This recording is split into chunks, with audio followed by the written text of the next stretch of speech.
Welcome back to This Week in Privacy, our weekly series where we discuss the latest updates with what we're working on within the Privacy Guides community and this week's top stories in the data privacy and cybersecurity space, including Apple adding or expanding, I should say, age verification tools in iOS, Amazon doxing public wish lists, and people pushing back on flock surveillance. I'm Nate, and with me this week is Jonah. Welcome back. It's been a while. I know it's been a few weeks, but it is good to be back with you doing this. Yeah, it's good to have you back. Privacy Guides, for those who don't know, is a nonprofit which researches and shares privacy related information and facilitates a community on our forum and matrix where people can ask questions and get advice about staying private online and preserving their digital rights. With that, we're going to launch into the biggest news in privacy and security from the past week. And our main story this week is about Apple. As I said, so Apple, this headline comes from TechCrunch. It says Apple rolls out age verification tools worldwide to comply with growing web of child safety laws. So personally, I feel like the headline says most of it. But the main thing, I guess, is specifically what tools is Apple rolling out. And it looks like there's two main changes, at least according to this article. So the first one is that in certain countries, Apple will block the download of apps rated 18 and up in by default, and that is Brazil, Australia, and Singapore. And you will have to verify. I believe you have to verify ID for that one. But they are also rolling out something that I believe they mentioned last year called the Declared Age Range API. So this is in response to here in the US, I think it started in Texas, and I think there's like a national version that is unfortunately still being discussed.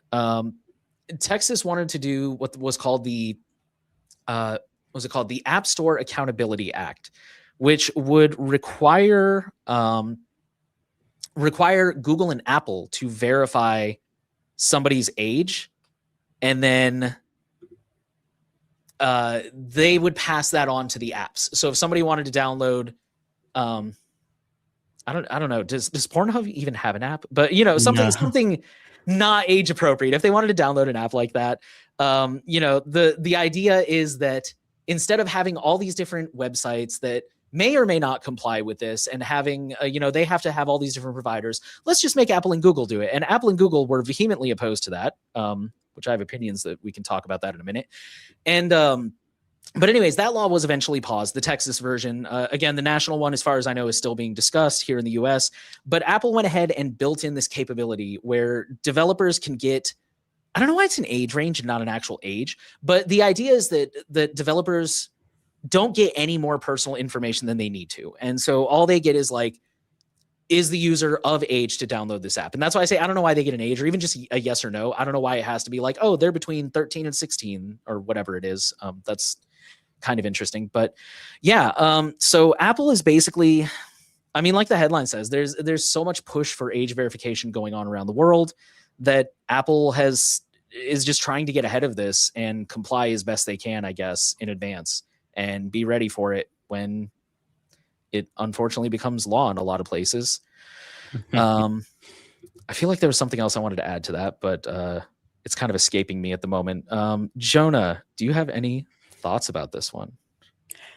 Yeah, so it's interesting. It's not clear to me if this is being rolled out in all countries necessarily. I know the headline is worldwide, and it's certainly being rolled out in countries around the world.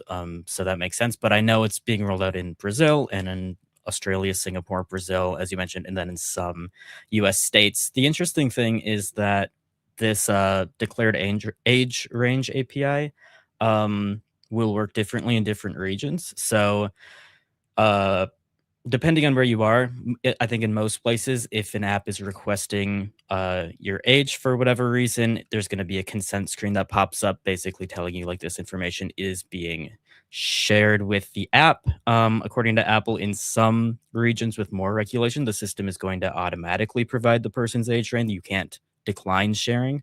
So I don't know. I think it applied to one of these countries. If I'm looking at uh, their announcement, it looks like the app downloads in Australia, Singapore, and Brazil, I believe, are going to be performed automatically. for App Store downloads, and then also apps can independently request your age through this API. Um, they don't say in the announcement that I saw, unless you saw something else. I know you mentioned they were doing ID scans. The announcement that I saw from Apple just said that they were confirming to be adults through quote reasonable methods, whatever that means. And it also says that the age range API is going to provide the method of age verification that's actually used to the app. So the app can, I guess, decide based on however Apple verifies your age, whether that verification process is robust enough or not. If it's something that the app chooses not to trust, I'm not sure exactly how that would be handled. But yeah, a lot of strange implementation stuff. I guess it's better than like your date of birth being shared with the apps because that's obviously sensitive information that's used for all sorts of verification stuff beyond age that you probably wouldn't want shared with most apps. But uh, yeah, it's not great, and especially not great that it's going to be automatic in some regions. Because to your point, like Apple doesn't even allow pornographic apps like Pornhub, for example, on the App Store in the first place. It's against the terms of service. And of course, there is this content in like mainstream apps like Twitter or Reddit, which are usually already locked behind some age verification paywall on the site side. Um, but yeah, I'm not sure exactly what apps are going to be affected by these changes in what country. So that would be Well, I was just gonna say it's funny you mentioned that because that was kind of my thought when I was reading this story. I was like, man, what? Like, how are apps even? I don't know. I just had that like cynical thought where I'm just like, what does this even affect? And so I went and looked on the App Store, Mhm. and I just scrolled through like the top free apps, and as far as I can tell, there's like no rhyme or reason to how apps are rated, because the vast majority of them require you to be either 13 or 16. But then like Gmail, Lyft, I specifically wrote these down. Gmail, Lyft, and Rocket Mortgage are rated 4 and up. And I really want to meet the 5-year-old who's using Rocket Mortgage. As far as I know, Chrome, most of that is gonna be, like, self-attested by the developer, right? Similar to, like, the privacy yeah. sheet where you can just kinda make up whatever you want. I know in the announcement for this age verification stuff, in Apple's post, they said that in Brazil, if you identify your app as containing loot boxes through the age rating questionnaire, then the age rating of your app in Brazil will be updated to 18 plus and only in that country. That's the only explicit mention of what would be actually affected in this announcement, but I'm sure there's other apps as well. Yeah, right there. Yeah, I saw that too. I thought that was kind of funny. Yeah, the last one I wanted to point out real quick though, Google Chrome is rated 16 and up, which I think is interesting because you can obviously use Chrome to access not safe for work materials. So Yes. yeah, it like you said, it just seems to be so like self-reported, which makes me wonder the efficacy of this.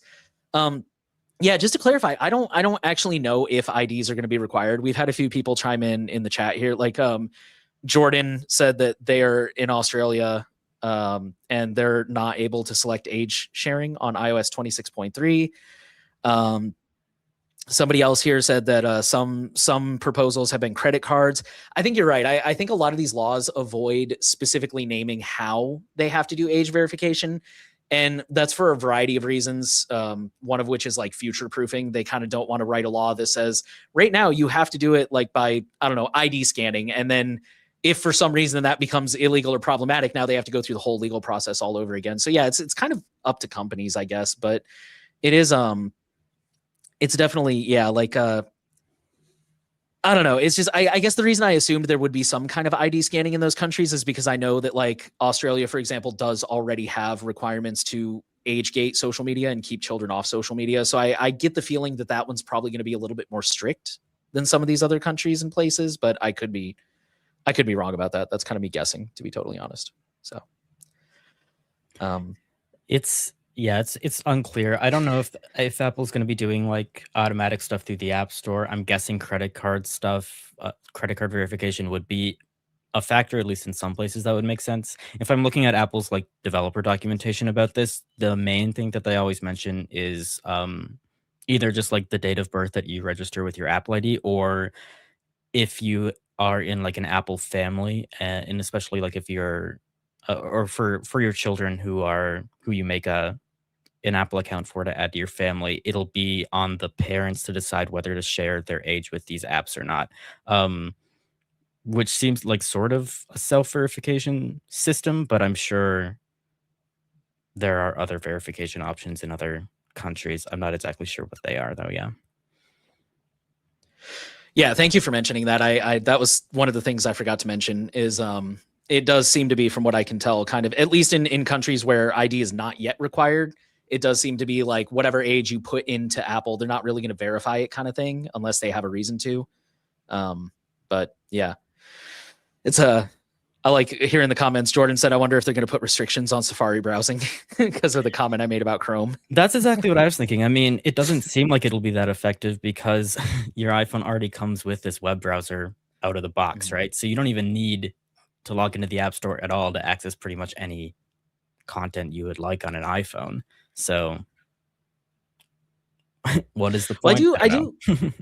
I do have to wonder though, because doesn't Safari have built in, like, you can put the parental, and I mean, to be fair, like, this is one of the arguments that a lot of privacy advocates are rightfully so getting frustrated in, is like, we don't need age verification laws because all of these operating systems, at least the mainstream ones like iOS and Windows and Mac, they all come with built-in parental controls. I don't know about Windows now that I say that out loud, but iPhones and Androids do come with built-in parental controls. So like, why are we why can't we just do better about teaching parents that those are there and how to use them? So I actually don't know how that would work on Safari though. How can you tell Safari? Sorry, now I'm just thinking about that. That's weird. I know I'm not super familiar with the exact parental controls. I know you can just restrict apps, so it would be an option to just disable Safari for sure if you didn't want your children accessing anything outside of an app. I know that the parental controls in general are fairly robust. I believe you can block certain sites. I think you can also do a whitelist where you can only access certain sites. I don't know. To the credit of parents who I probably don't want to implement a ton of parental controls, I don't know if there are a ton of easy options right now for like following a predefined filter list. Maybe like some sort of organization has already compiled like a bunch of sites to block. I don't know how easy it is to follow a list like that if you only want to block like pornographic websites, for example, on your children's device. That's the sort of area where, like, I know this doesn't exist on all platforms. It might exist on Apple, but I'm pretty sure it doesn't. But even on other platforms, it would be nice if all of these tech companies were developing ways to kind of expand the API for these parental control services so that third-party services might be able to be used like that in a way that the parents define rather than a way that like um these app stores or governments mandate, right? Yeah, for sure. I do know Molvad's DNS has like a what's the word I'm looking for? An adult content blocker. But I mean, yeah, that requires a fair bit of setup from a lot of people. It's not quite as easy as like an app you download, like NextDNS, for example. I don't know if they have anything like that. So, but yeah, it's very some people in the comments here are saying Windows does have parental controls, but it requires a Microsoft account, of course. Jordan says OISD's not safe for work filter is pretty good for DNS blocking. So, I mean, yeah, DNS blocking is obviously not perfect, and kids are pretty tech savvy. And once they get old enough, they'll probably find ways around that. Mm-hmm. But I mean, it is definitely very effective. I feel like DNS, though, is one of those things that you don't know what you don't know. Like, I know I go on this rant a lot, but like, I think we in the privacy community really not overestimate, like, we really take for granted how much we know. I've told this story a few times, not to like throw anybody under the bus, but I sent my sister my website because she's one of my like test audience people. And she looked through it one time and she's like, there's a few words I don't understand. Like, I was asking for feedback. And I was like, all right, hit me, what words? Like I want to make sure I define them. And some of them I kind of understood, like firewall. I'm like, okay, I could see how somebody maybe doesn't really know what that is. But then there were some words like operating system, web browser, and I'm just like, wait a minute, what? Or I think she understood web browser. Or like there were a couple words that I'm like, you don't know what this means. And I don't mean that in a rude way, but I mean that to say like a lot of us, like, yeah, changing your DNS is easy. And it is so easy. But I think the average person off the street, if you ask them about it, they would be like, I don't even know what a DNS is. What are you talking about? Yeah. And it's one of those things where if you don't know what you don't know, then people don't understand to look up, how do I change the DNS on my router? How do I change the DNS on my iPhone? So it's really unfortunate that there isn't that level of literacy. But yeah, I don't know. It's just it's also, ugh, I don't know. Yeah. It sucks. But I guess the question I wanted to ask is, how do we think this rates in terms of age verification? Like in a perfect world, it would be nice if we could, whatever the solution is, to that we didn't need age verification, whether that's parents being more involved, parents being better educated, whatever it is. But I mean, I feel like this is a lesser evil than submitting my ID to Persona or Discord or whoever. But I mean, I feel like, what are the drawbacks of this? I mean, aside from, there's always going to be ways around it. What's to stop somebody from lying in their Apple account about their age, or like using their parents' credit card to verify? Like, I wonder if there's any drawbacks to this that I'm not thinking of besides those. Yeah, I mean, this is kind of an ongoing debate on our forum too. I just posted some stuff about this, kind of making some of those points, and I got some replies back disagreeing with me. I was basically saying, like, to me, I think the biggest problem is the whole government mandate side of things, because not only is like this age verification a privacy and security problem, but now you have this censorship element where when the government is deciding like what content requires age verification in the first place, that definitely has a chilling effect on that content. That definitely is a form of government censorship, because some people are going to be prohibited from accessing that content.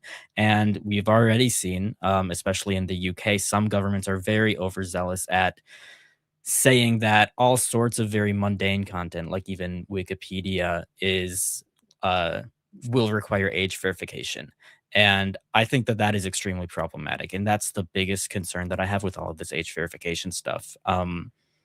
The other side of this is, to your point, like there are huge security and privacy concerns, like with Persona, for example, or just any service where you're uploading pictures of yourself or your ID, which is even worse, to like some third party service. These data breaches are extremely common. They're already happening, and they're only going to keep happening because that isn't a secure way to validate people's age in the first place. And so that absolutely has to be solved. Solutions like this, uh, they're definitely more private than something like submitting your age to Persona.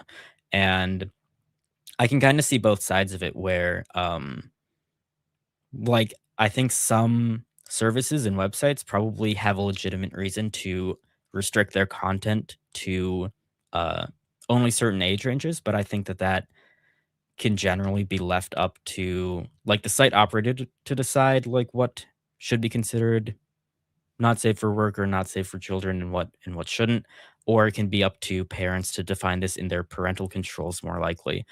um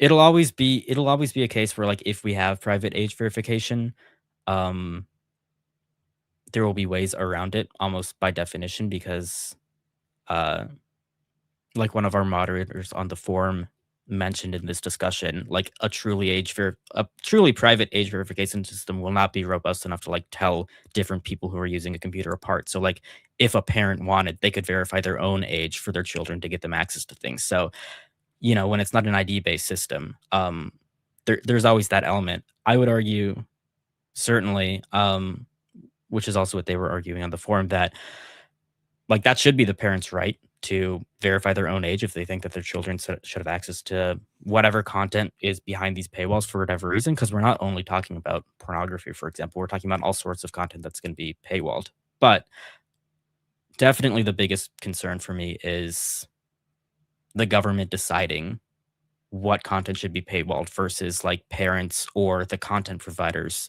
themselves. I think that's a totally different question and discussion to have. But it's a huge government overreach problem at the moment, no matter what age verification system gets implemented. Yeah, for sure. Not to be political, but Jordan said here that they'll probably use age verification to remove LGBTQ plus resources.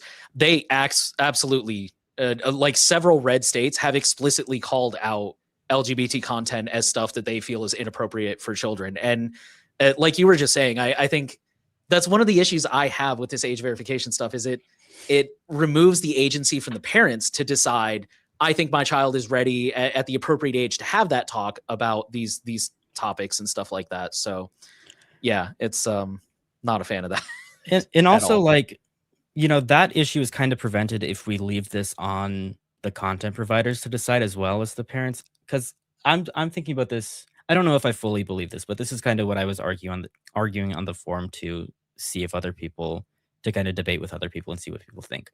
But I was kind of saying that, like, I think a company like Pornhub, for example, I think that they probably have a legitimate reason to want some sort of private age verification system built into the operating system just on their own without any government pressure. I think that, um, like, people working at a company like that probably feel morally like children probably shouldn't be watching that content and they might just want to do that on their own accord. And I think that, if pornographic companies or other services like that feel like their content should be restricted, it would be nice for them to have a very private and secure way to verify that information. But on the other hand, um,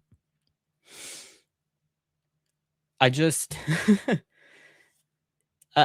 it's hard to argue for any of this age verification stuff when like any of the parental control solutions make a lot more sense.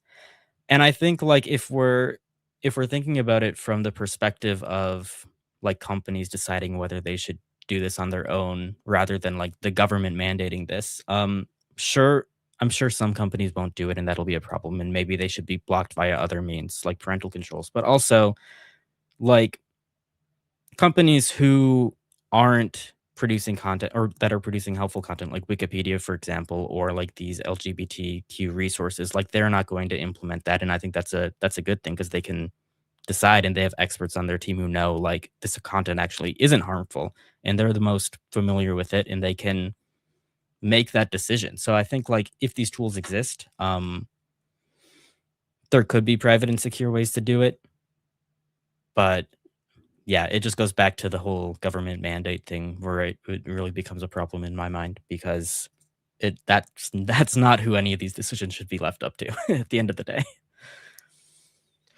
Yeah, I agree. Cause I was thinking while you were talking about like Pornhub, for example, I was kind of thinking like to play devil's advocate, I'm like, well, but here we are in 2026. And as far as I know, websites like that have still never required anything other than checking a little box that says, yes, I promise I'm 18. Yeah. But at the same time, like, yeah, it would be nice if they had access to these tools. Like, I don't know if tools like this have ever existed before. So I guess that's the one silver lining here is maybe it's nice that now these tools are available for people to take advantage of. But I agree with you that, like, of course, we do not think that they should be forced on people and people should have to use them. But yeah, I don't know. Yeah, it's tricky. It's definitely true that like there is no way to privately verify somebody's age really.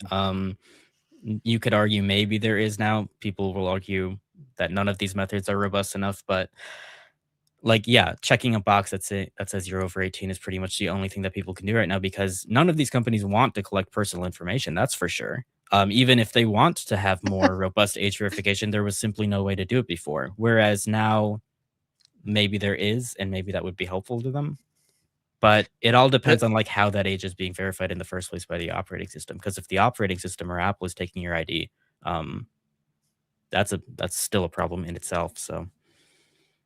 That's actually real quick that I mentioned that at the top and I forgot to circle back to it is I will never stop finding it funny how when the App Store Accountability Act thing came along, the Apple and Google were just like they've been publicly saying like, yeah, we should make the internet safer. We should, keep it safe for kids. No, we don't want the IDs. We don't want that. And I think that's really telling when even the data collection companies, more so Google than Apple, but both of them, when even these companies that collect data are just like, no, that's too much data and we don't want it. Like, we're in favor of this, but we don't want to be responsible for it. And I think that's, yeah, that's really telling. I also, you, last time you were on the show and we talked about this stuff, you really left an impression with me with your argument that, like, I feel like the real solution is regulating social media companies. And I think that's so funny that, and I mean, it's all PR stuff, but like, I remember Facebook a couple years ago was running commercials that, like, we support privacy laws. And it's like, no, you support the privacy laws that you're writing that will basically protect you while you violate all our privacy. Yeah. And it's just so disingenuous to see all these big tech companies like, yeah, we need to keep kids safe online. It's like, you're the reason they're not safe online. Yeah, it's crazy. Kind of related to this, I just saw this comment from Fizzle1 here that we could take a look at. I'm interested in your thoughts on this. They said it's Oh completely boy. an ideological thing. Do you believe the government should be able to regulate this part of a private citizen's life? Do you think that drugs should be illegal? And I have some thoughts on this. Do you have any immediate thoughts before I get into it? On whether or not I think drugs should be legal? Sure. Um, no, no, you're right. So okay. I think I've said this before. I consider myself a little bit libertarian. I hate to say that because it's Just a gotten such a little. bad rap. Well, in the sense that, like, it's one of those things that's been twisted by crappy people. But you know, the idea of, like, the government is necessary but should play a very, very minimal role as much as possible. I like that idea.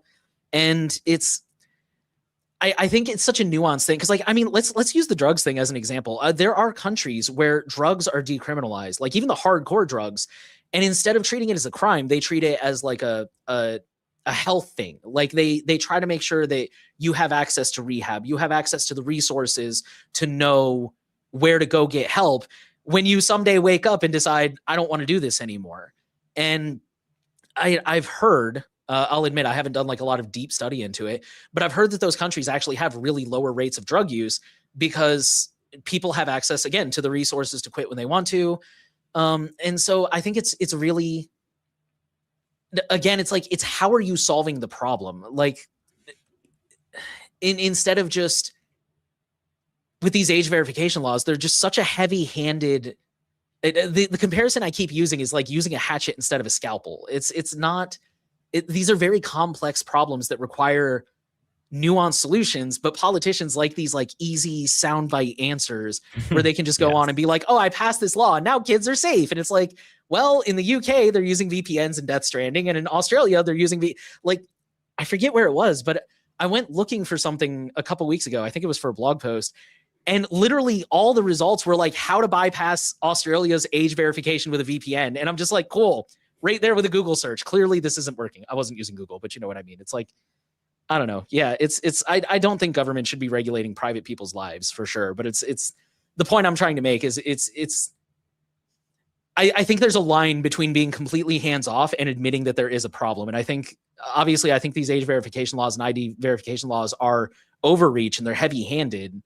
So yeah, I don't know. I don't know if that made sense. No, I totally agree, and I'm really glad that you brought up the social media and kind of public health conversation that we had a few weeks ago because that is kind of where I would go with this as well. I do think that, like in general, the government probably has a legitimate interest in like managing public health concerns, and I think that you could certainly classify access to pornography at a young age or um, even getting addicted to that sort of content very similarly to like how these social media algorithms work. I think you could classify that as a big problem, just like you could classify drug use as a big problem. And I don't think that people should just be able to like use any drugs that they want without some sort of intervention taking place. But where I do have a problem with drug laws and also where I have a problem with something like age verification is that um, I think that the government really likes to go after in a lot of countries, like penalizing people who use drugs or people who are in possession of drugs rather than the people who are like distributing this stuff uh, or creating or manufacturing this stuff. And I think that in all of these cases, like mere drug possession should not be illegal or it should be decriminalized because like these are the people who ultimately need help. And similarly, when it comes to age verification, like I don't think it should be illegal for people that access this content, right? Like that is a big problem, and I don't think it should be required for like middlemen like Apple, for example, to get in the way of people accessing this content. But I think that there's certainly like regulations that could be in place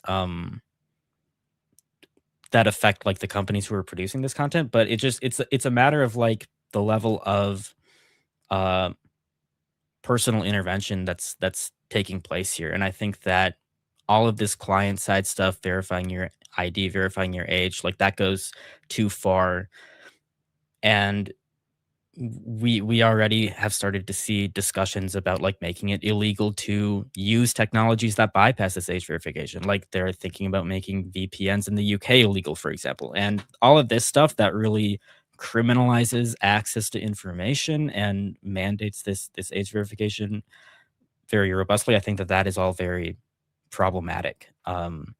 And maybe there are ways to prevent that, similarly to like how social media algorithms could be regulated to not be like so addicting, for example, that don't involve all of this intervention in people's private lives.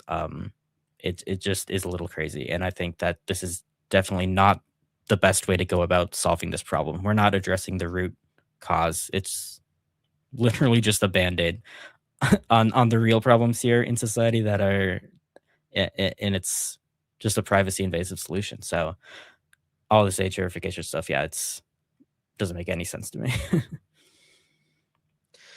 Yeah, for sure. I don't know that I have much else to add to that story. Do you have any parting thoughts before we move on to the next one? uh yeah, we'll just have to keep an eye on this, but I think we can move on to the next story here. Alrighty. Our next story is about open source registries do not have enough money to implement basic security. Do you want to take this one or you want me to Sure. recap it? Okay, Yeah, let me pull this up here. cool. This is from the Register. Open source registries don't have enough money to implement basic security. They say open source registries are in financial peril, a co founder of an open source security foundation warned after inspecting their books. And it's not just the bandwidth costs that are killing them. The problem is they don't have enough money to spend on the very security features that we all desperately need to stop being a bunch of idiots and installing programs when they're malware. That's a quote from Michael Windsor, who's a co-founder of Alpha Omega, which is a Linux Foundation project to help secure the open source supply chain. Um, and I think that this is a concerning issue to talk about.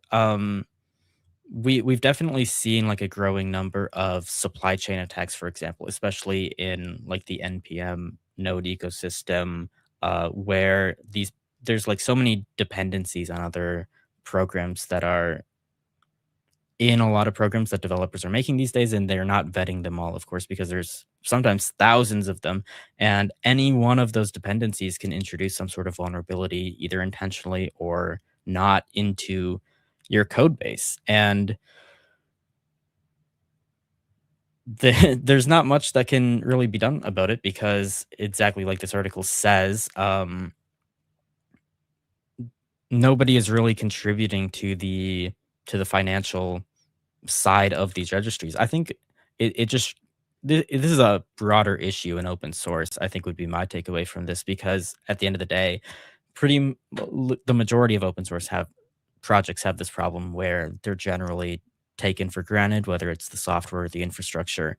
Um, but they all have real costs associated with them. And all of the huge tech companies that are taking advantage of these programs or projects are not contributing back in a way that would increase their security or improve them in some ways. Um, so yeah, there's a lot of stuff in this article. Was there anything that really stood out to you when you were reading this? I think Okay. So I think one thing that I thought was interesting was there's a paragraph here. Bandwidth naturally turned out to be the number one cost at about 25. Hold on. Let me see here. Context. Sorry, real quick. So the person who gave this talk said that they mocked up a Family Feud style game to help attendees guess the 10 biggest expenses for open source registries. Bandwidth was the number one cost at about 25% of total expenses. Storage was 18%, compute was 15%, and battling malware was 12%. New feature development barely registers at 2%, and documentation wasn't even in the top 10, which I do believe sometimes. And also just like the sheer size of these, he estimated it could cost $5 million to $8 million a year to run a major registry the size of crates.io, which gets about $125 billion a year. So this is, I guess, 125 kind of billion to say downloads, just not downloads. dollars. Thank you. Sorry. Important Thank you distinction. so much. Yeah, that was a slip up for sure. So the I guess the thing I want to say is, yeah, uh this is kind of more like back end stuff. Like I am just now getting to the point in my tech journey where I'm starting to use things like npm and Ruby a little bit more often. And these are the things that even for like end users, like open source, we download Signal, SimpleX, Proton, whatever, like, or even some of the more niche stuff. I'm trying to think of some like more like Briar. Even for those things, like this is the kind of stuff that you don't normally see or think about. This is the stuff that's like way in the background that like the developers building it use this stuff and you never even see it. So this is like way up the supply chain. And I think it's yeah, I really want to back up what you said. Is it really disappoints me that some people have this attitude that like money is just this evil thing when it comes to open source, because like it's unfortunate that, and I mean, I hear you. Like I used to work in a lot of churches when I was in audio video production, and like they still have to pay, and this isn't a defense of churches, but this is just using this as an example. Like they still have to pay the electric bill. They can't pray for the city commissioner not have to pay taxes. Like, oh, I'm not going to pay taxes, but well, I guess churches don't pay taxes, but you know what I mean? It's like these are real costs that people have to pay, and you can't like I can't tell my landlord I'm not going to pay rent today, but I'll show you how to use Signal. Like that's just not how it works. And it's frustrating because I've seen so many people where like, especially the non-essential functionality, like somebody like, say I made, Lord knows we don't need another messaging app, but say I made a messaging app, and say I was like, oh, if you pay for the yearly subscription or even like a one-time license, then that'll unlock like stickers and larger attachment sizes and like things that you don't really need. They're nice little quality of life things. And I've seen some people just like absolutely melt down and be like, oh, this person's a shill, they suck, screw this project, blah blah blah. And it's like, dude, they got to pay the bills. Do you know how much time it took to make this thing? They have to host the bandwidth, they have to host the storage, they like, and it's so frustrating that like the article said, it's so taboo. Here, I think it was at the end, I had it on screen while you were talking, but at the very end, he says money is a rarely discussed aspect of open source. The software is supposed to just be free like beer, right? And they said open source may indeed be free like beer, but no one enjoys a frothy lager served full of chock full of parasites and bacteria. So maybe we should all get used to ponying up at the bar. And it's like, it's true. It's like this stuff takes time and resources. And I do definitely agree with the idea of like information should be free. And I think if you're paywalling the core functionality, like maybe that's not cool, or especially if you're trying to like lock it down and be like, oh, you can't use the source code unless you pay. I mean, I think that's really dicey territory. But just this idea that like, and again, I've seen some where like it's literally donation. It's like they don't even paywall anything. They're like, please donate, and people are like, oh, that's really tacky. And it's like, dude, what the heck? And so yeah, we really need to change this attitude of like expecting everything to be free. And I think it's great that there are so many free resources, but Michael Basil used to really encourage everybody, like, if you have the money, go ahead and pay for a Proton plan or, donate to Signal. It's like, help these tools stick around, because yeah, it's just crazy. So I think this is a very challenging problem for these open source projects to solve, though, especially because a lot of those costs that you mentioned, like the obvious ones like bandwidth, all of these projects get a ton of donations of like infrastructure or bandwidth specifically. I know this article calls out Fastly as donating like content delivery network services to um, at least a few of these ecosystems. And well, donations like that can cover a lot of the bills. Like, I don't think, even though they say that it would cost millions of dollars to run these, I don't think any of these projects are spending millions of dollars a month to host these registries. A lot of those costs are being taken care of, but I think because of that, people don't really recognize neither the companies who are like contributing to this with their infrastructure or the open source developers who are using this or sharing things on it, because all of that bandwidth is completely free. It's very easy to overlook the hidden costs, like this article mentions, like security and malware scanning, for example. That is a real cost, and that can't be easily donated as easy as it is to donate server space or bandwidth for a giant company like Fastly or Cloudflare. That's no problem. But like security takes real time and money, and you actually need donations to do that. And clearly, a donation model isn't enough to for all of these open source registries. But at the same time, I think if any of them switch to a paid model, um, people in the open source community who work on code as a hobby and contribute for free and expect to get other open source code for free in return, they would leave and use something else. I think that possibility was mentioned um, towards the end of this article as well, where they basically said, um, like, if any of these paywall sorts of situations happen where these registries tried to recoup their losses, other entities would spin up their own mirrors or alternatives because again the technical stuff is really easy. It's the security stuff that's hard. And then if the ecosystem is fragmented, rather than like based on these monopolies, uh all of those different mirrors or registries could have their own security problems, and you'll have just it'll probably exacerbate the security issue because now you'll have a ton of different sites who all have varying levels of security, and it'll be very inconsistent across the board. So,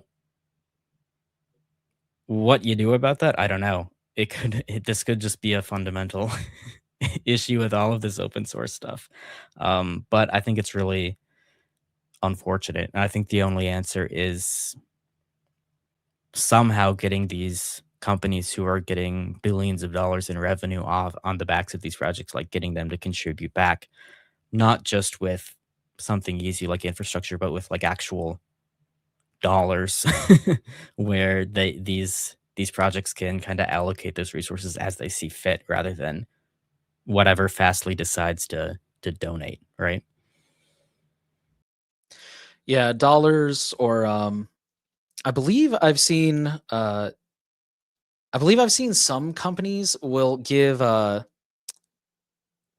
believe I've seen some companies will give like personnel and I don't know how common that is, but I know I've read stories, and I may be getting some of the finer details wrong here, but I've read stories about how like companies like Microsoft and maybe Adobe, somebody with an A, they would basically pay some of their engineers to like, hey, take 5 hours a week, 10 hours a week, and like contribute to these open source projects because we use them and we understand the value of these things and we want to give back, which is still not the same as, like you were saying, their ability to hire staff for long-term sustainability, like the project itself, or some of the battling malware, compute, things of that nature. But yeah, it's definitely, because I've seen that too, where you go to a website and it's like, oh, our server space is donated by Hetzner or somebody, and like that's really cool. But yeah, it only goes so far, and it's one of those things where, like, not to sound ungrateful or anything, but I've been in those situations where people are like, oh, I want to donate,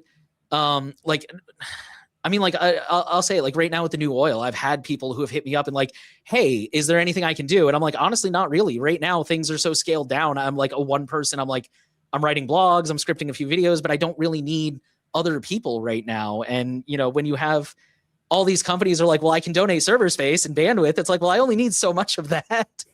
So yeah, it would be nice to, and it's just, yeah, it's such a, you mentioned it's like we don't really have any solutions. He said that in the article, like you mentioned, he was asking the audience kind of like, well, what do we do? And like somebody said ads, which I think we all know how everybody feels about that. And they mentioned maybe charging for things, but then that's when they got into, like you were saying, like, oh well, at that point people will just spin up their own mirrors. But then that creates new problems, because then it's like there's still bandwidth issues, and there's still like keeping the mirrors updated. And it's just, yeah, it's like it's one of those where like every solution has like a potential problem, and it's really hard to know what the solution is. I know I just mentioned some corporations, but Jordan said here when we started that corporations using and abusing open source once again.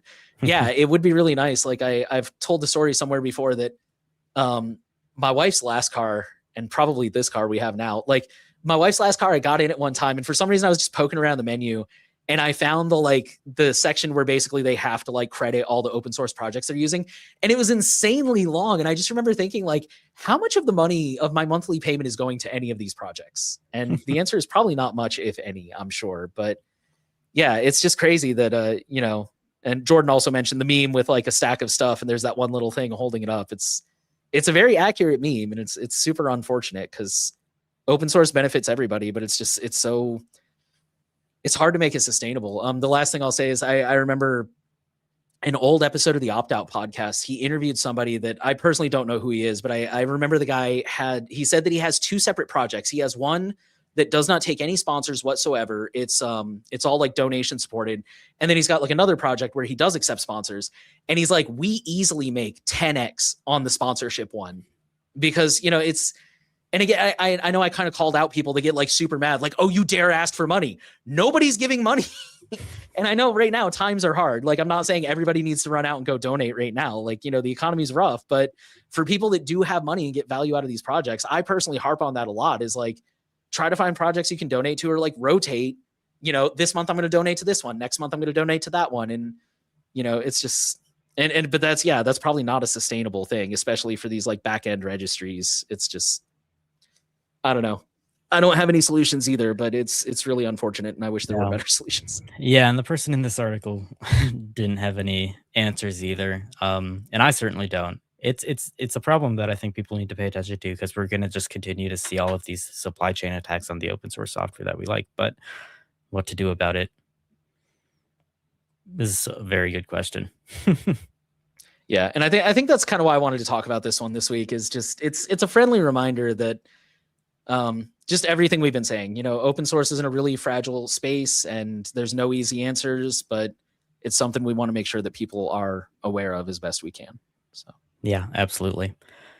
So we all have more news stories to talk about, but before we get into some announcements from Amazon about how their wish list might suddenly expose your address to anyone who's buying you things, let's give some quick updates about what we've been working on at Privacy Guys this week. Nate, why don't you start us out with what's going on the video side of things? Sure thing. So we released a few videos this week, I think, if I remember correctly, or Yes. maybe it's just what? No. Yeah, we released a couple. Our smartphone privacy and security course is done. I know I've said it multiple times, there were 3 levels plus an introduction video. So beginner, intermediate, and now advanced is out on YouTube for all members. I believe, are both of them out on PeerTube now for members? They should be, They're right? out. Yeah, if you are not a member on YouTube, Okay. but you're a member on our site, you would have been emailed. And if you're a member on our forum, you can check the members section there to get access to those videos. Cool. Yep. So those are out now. Like we just said, we know times are tough. If you do not have any money right now, they will be out probably sometime next week for the general public. But, you are always welcome to sign up for a membership where you get additional perks on the forum and stuff like that. Or if you're like a heavy, hardcore YouTube user, you can just sign up on YouTube and you won't get those extra perks, but you will get the videos earlier than everybody else. And that's kind of all that's new on the video side, I think, for now. Cool. Yeah, very exciting stuff. I think it's either Tuesday or Wednesday. Those will be up to the public. All of our video stuff, we don't restrict it to members. It's always early access because we want as many people to see them. But if you're a member, it's a nice perk. Over on the website side of things, I've been working on some stuff with our staff writer this week, which hopefully we'll be able to announce on next week's show, so I'll have to keep you waiting for that. I won't talk too much about it now. But we have done some other things too. Freya has been putting out a lot of news articles lately. So some news articles that you can find at privacyguides.org/news include Google expanding QuickShare's AirDrop support to the Pixel 9 series, ChatGPT adding lockdown mode for protection against prompt injection attacks, Samsung launching a new privacy display to protect your screen, which I think is pretty cool hardware, and Firefox 148 releasing with the promised AI kill switch feature that I think we talked about. I think it was you and I who talked about that a few weeks ago on this show, if I remember correctly. But yeah, if you are all interested in learning more about that stuff, definitely go check out those news articles. We post news to the site pretty frequently, and I think it's a good place to stay up to date with all of the stuff going on in this space that we don't talk about on the show. If anyone has questions about any of those stories or anything else that they've seen, of course, you can ask in the chat here, and we'll try to get to it during our Q&A section. But yeah, all of the stuff that we do, all of those news articles, running the forum, running the show, all of it is made possible by our supporters. If you want to support us, please consider signing up for a membership on our website or making a one-time donation. You can go to privacyguides.org/donate to do that, or you can pick up some swag at shop.privacyguides.org. Anything else you want to add, Nate? No, I don't think so. All right. One real quick question. Somebody did ask Android or iPhone and privacy. If you're talking about the videos, it's both. We did both of them. Our official recommendation is an Android running Graphene OS. That's like the golden standard for privacy and security. But, you know, sometimes pixels aren't available in certain parts of the world, or maybe you just bought a brand new iPhone before getting into privacy. So whichever one you're on, we do discuss both of them. Yeah, absolutely. On PeerTube, not on PeerTube yet, but it will be when all of the videos are out to the public. There will be 2 playlists on our channel for either the Android security course or the iPhone security course. If you're on YouTube, those playlists should be available now in the playlist tab for you to find them all. But of course, the last video is still early access for members until next week. Cool. All righty. I guess I will take our next story talking about Amazon. So this comes from 404 Media, and the headline says, Amazon change means Wishlists might expose your address.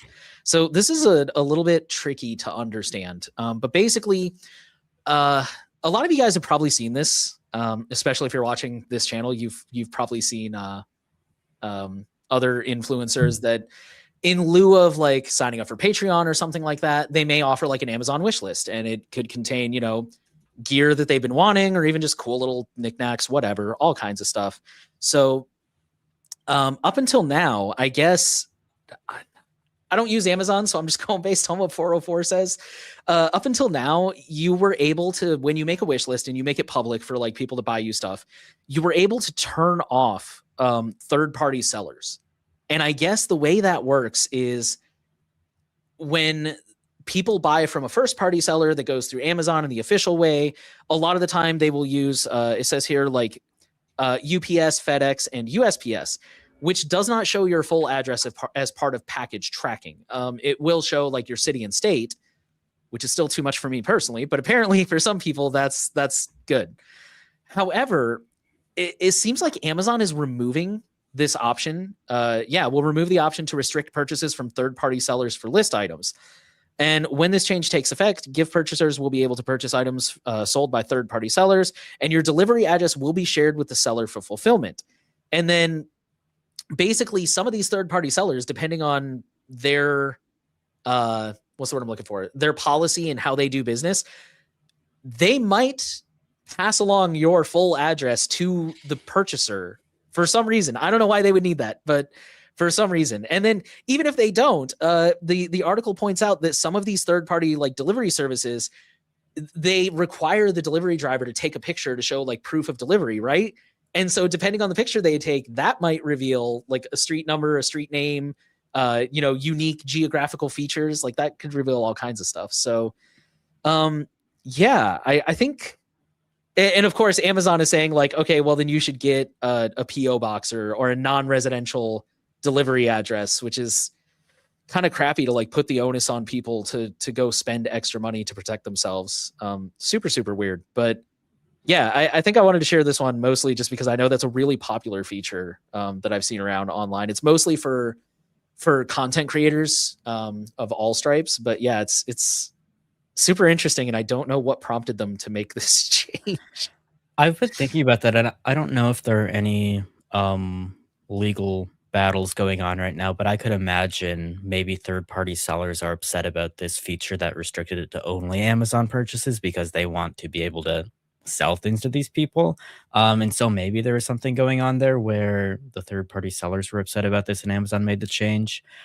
I think, this is not only like information given to the shipping company, but also it's information being given to third party sellers now, not just Amazon. I think a lot of people who use these wish lists, like they trust Amazon with their home address already because they probably use Amazon for their own personal purchases. So keeping that in Amazon is fine. But now expanding this to third party sellers, there's that risk that you mentioned where the third party seller could choose to share it with the buyer.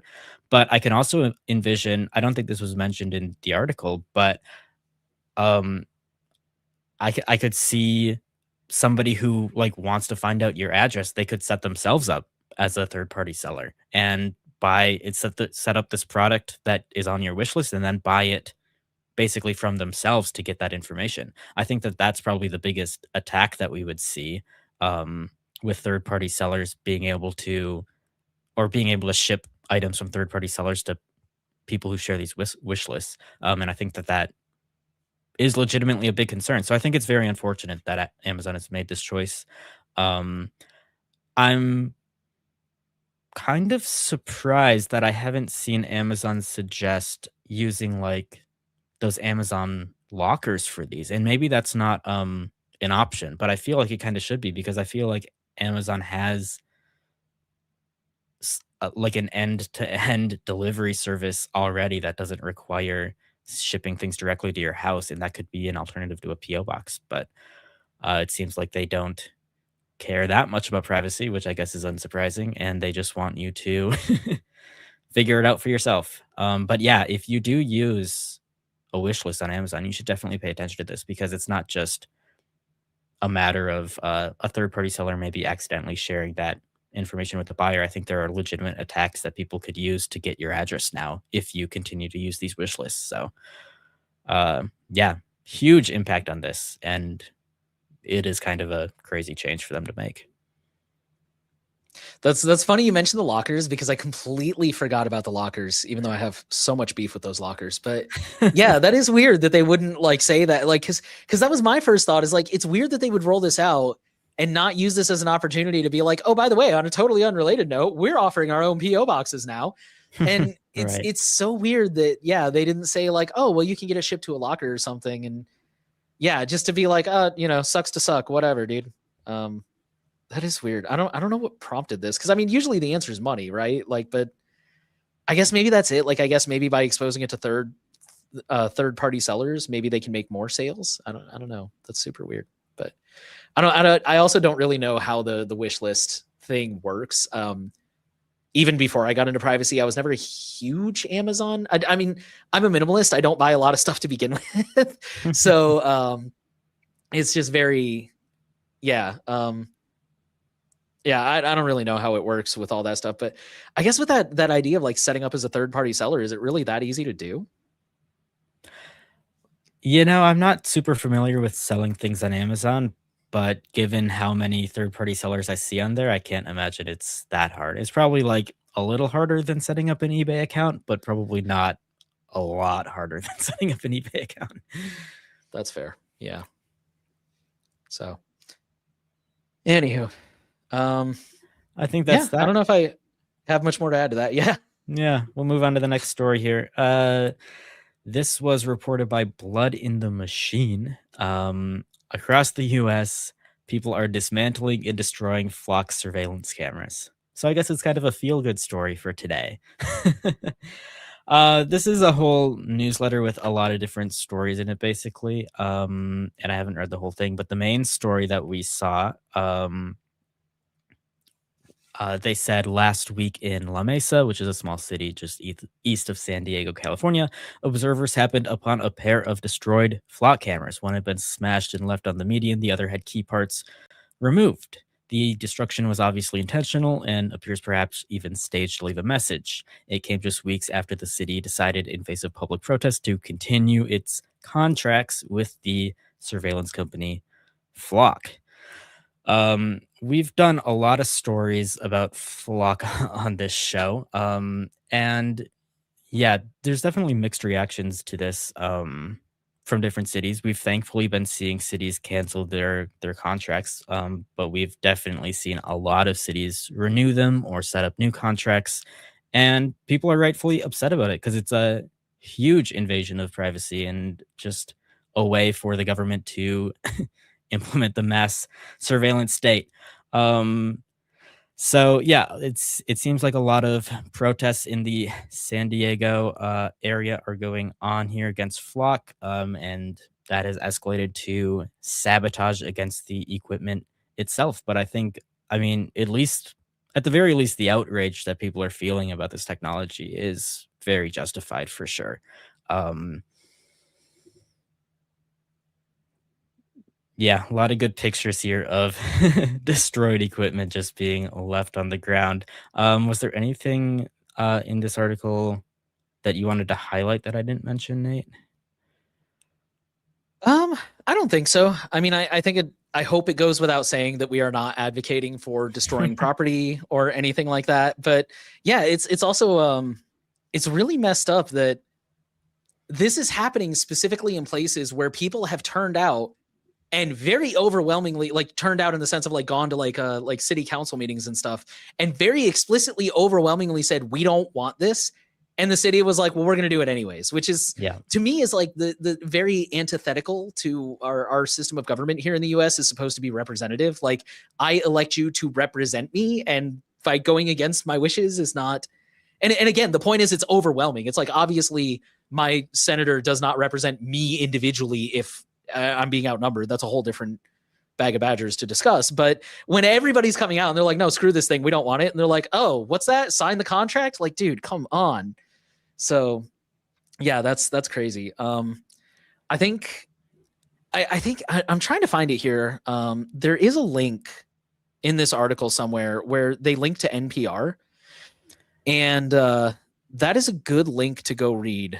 I think if you just control F NPR, I think it'll turn up. But yeah, that's a good one to read because it talks about how, like you were saying, a lot of other places.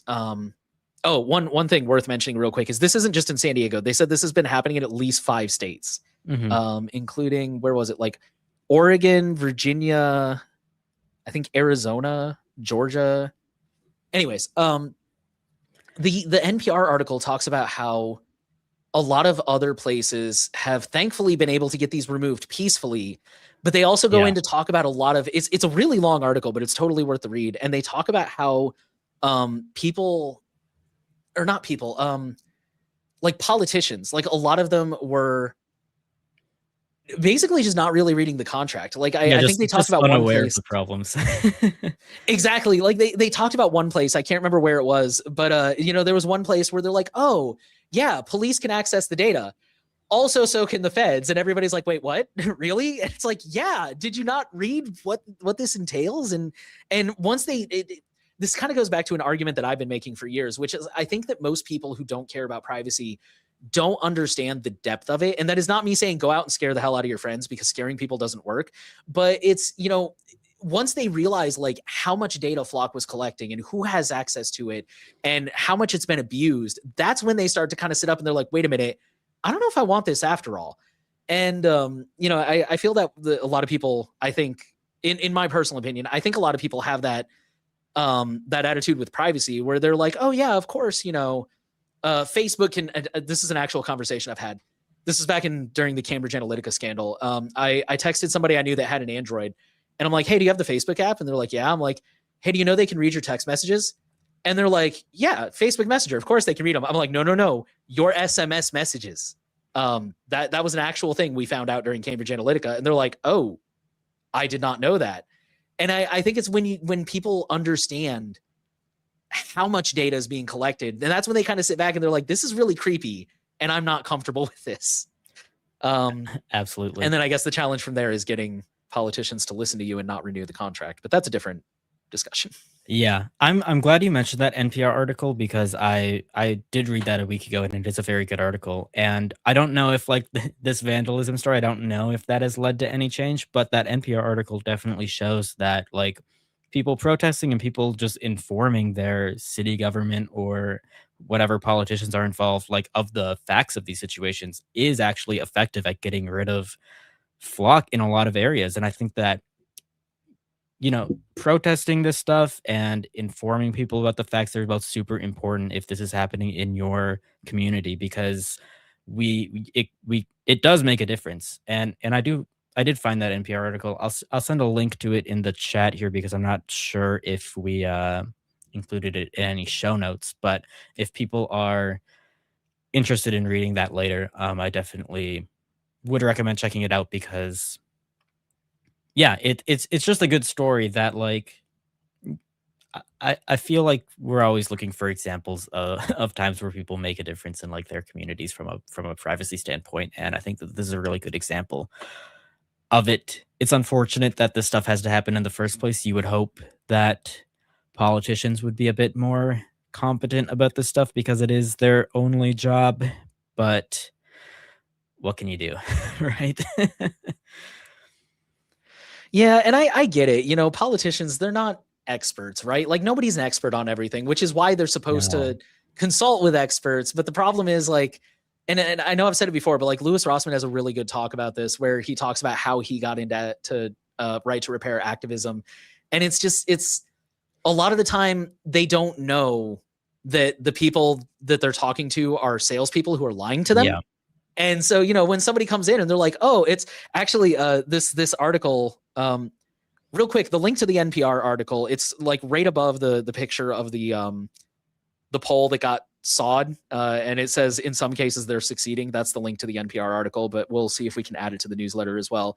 But in this Blood in the Machine article, he links to a video from Ben Jordan, who I will admit, I suck. I've never watched him before. Like I've heard the name. I know he's done a lot of good work, but like I've just been so busy. And I actually made time to watch this video today. He's so funny. He's hysterical. And he keeps quoting how like he's quoting Flock's video that they used to sell to people.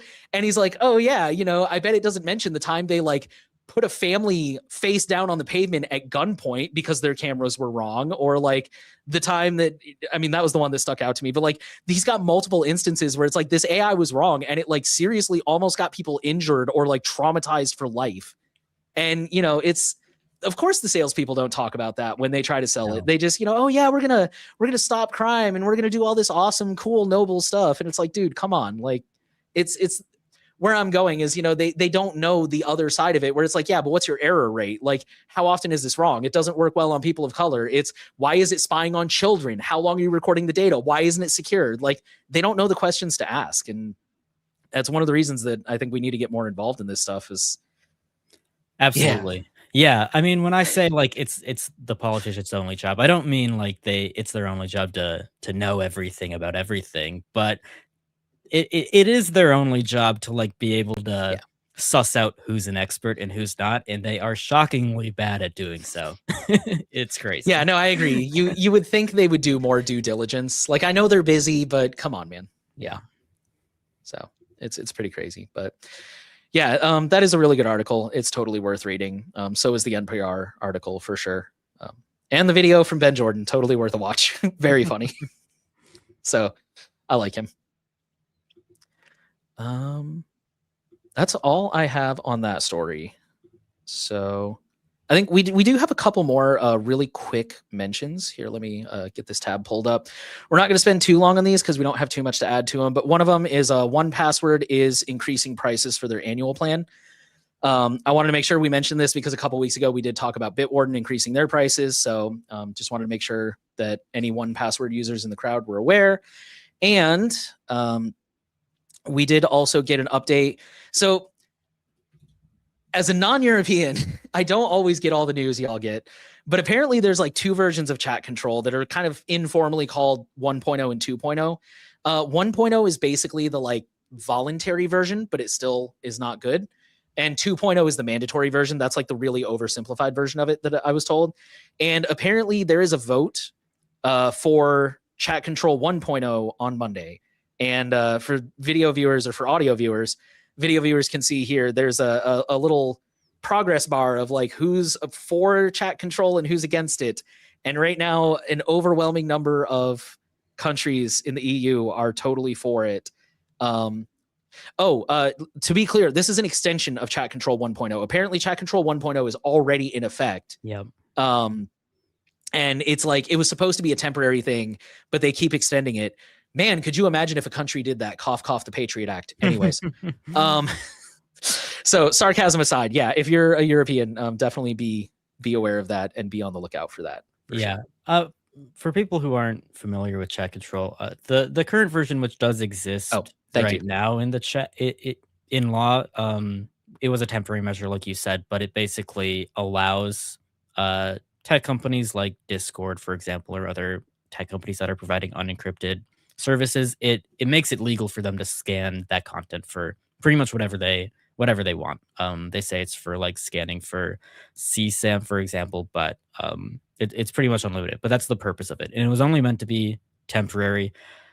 I don't know why it was only meant to be temporary. It's kind of unsurprising that everyone wants to renew it, but I think it's really unfortunate and we should be pushing back against it. I kind of suspect that it was only temporary because they imagined the mandated everyone, even encrypted messengers, has to scan everything. So right now, the current version of chat controller, like it doesn't require anyone to scan. So of course, something like Signal is safe, whereas the version of chat control that's being proposed in other proposals would endanger privacy tools as well as normal ones. But it is still concerning that the EU is choosing to continue to legalize all of these American tech companies pretty much scanning all of your messages as they see fit. That is still a privacy concern, even if it only takes effect on unencrypted platforms that are doing it voluntarily. It shouldn't be something that people just accept. So hopefully people can speak out against it. But yeah, so it's a tricky problem because it does already exist. And just like the Patriot Act, it's very hard to stop doing that once they have a foothold. Definitely a slippery slope. Yeah, well said. All right. So in a minute, we're going to start taking viewer questions. So if you've been holding on to any questions, I've definitely seen some in the chat that we are going to circle back to and answer. But if you haven't asked any, go ahead and start leaving them either in the comment section on the live stream, or we do also have a thread over in our forum that you can go ahead and ask questions. But for now, we're going to check in on the community forum, where there's always a lot of activity, but there were a couple that we wanted to go ahead and talk about this week. And the first one is the difference between using an email provider's built-in aliasing feature versus something like Simple Login or Addy.io. Do you have any thoughts on that one, Jonah, or you want me to start? It's an interesting question. I'm not as familiar with Tuda, but I don't think they have a true aliasing service like Addy, for example, whereas Proton is an interesting thing because they have email aliases that you can add in Proton Mail, and then they also have Proton Pass aliases, and they have Simple Login aliases. The benefit of using a dedicated aliasing service, let's just say you're a Proton user, for example. You could use either Proton Pass or Simple Login, but the nice thing is that there's tooling around these tools that would allow you to automatically generate a new alias for like every website that you sign up with, for example. Whereas if you're just creating an alias in Proton Mail itself or in Tudo, like if you're making a secondary email, maybe there are some benefits to that because in Proton you can make like an @proton.me email, and maybe that'll be more supported by some services than compared to like a Simple Login aliasing service, which occasionally gets blocked. But for the most part, like it's a very manual process. You have to manage all of these things. There aren't like special rules that you can apply to them, or you have to do complicated email filtering. Whereas Simple Login just kind of does all of the aliasing service stuff out of the box. So the main benefit of the aliasing services is just convenience, for sure. You can quickly create and delete these aliases as you need them.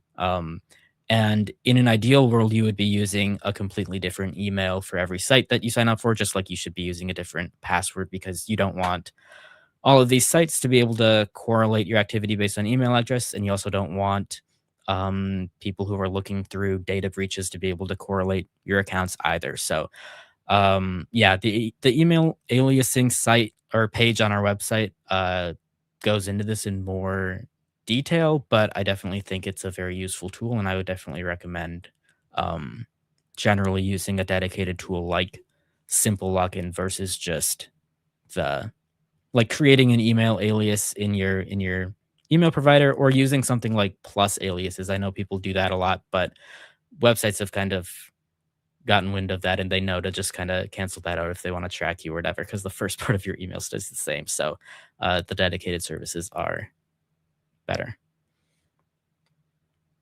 Yeah, I totally agree. And another thing, in my personal opinion, I think it's well, I mean, for one, it's objectively cheaper. I'm not gonna lie. Like, not to kind of like violate any terms of service, but if you're making a brand new email address in Simple Login or Addy, um, versus making a brand new email address in like Proton, like you have to pay for every additional address over a certain number. Unless there's, I don't think they're encrypted, but I know there is it Start Mail that has like unlimited aliases or something? Um, one of those ones. I don't think they're encrypted, so we don't typically recommend them. But I guess if you're using them, that's built in. But the other thing that I like is I feel like, and maybe this applies to like the direct inbox as well, but if you couple this with a custom email or a custom domain, you kind of had unlimited flexibility. Like, say, God forbid, we woke up tomorrow and like Simple Login and Proton both went away. Like the whole company went under. I don't know. They got raided by the Swiss or something, and you had to switch over to somebody else. You just point, excuse me, you just point your custom domain at another provider of your choice, whether that's like Tuda or Mailbox or somebody, and you're mostly uninterrupted service. Which I guess you can make that same argument of using the inbox directly, but I don't know. To me, it also just seems cleaner as well. Cause like, what if you, this actually happened to me. I'll admit this. I went from one provider to the other, not going to say which one. And I decided I want to use the other one for whatever reason, but I still wanted to keep using Simple Login. And I was able to just like check a box and change all of my aliases immediately over to the other inbox. And like migration took 10 minutes, maybe. It was super, super easy. So yeah, I don't know. That's just, I feel like that's something worth thinking about. So but yeah, I'm with you. I definitely prefer to use the dedicated services instead of the built-in aliasing.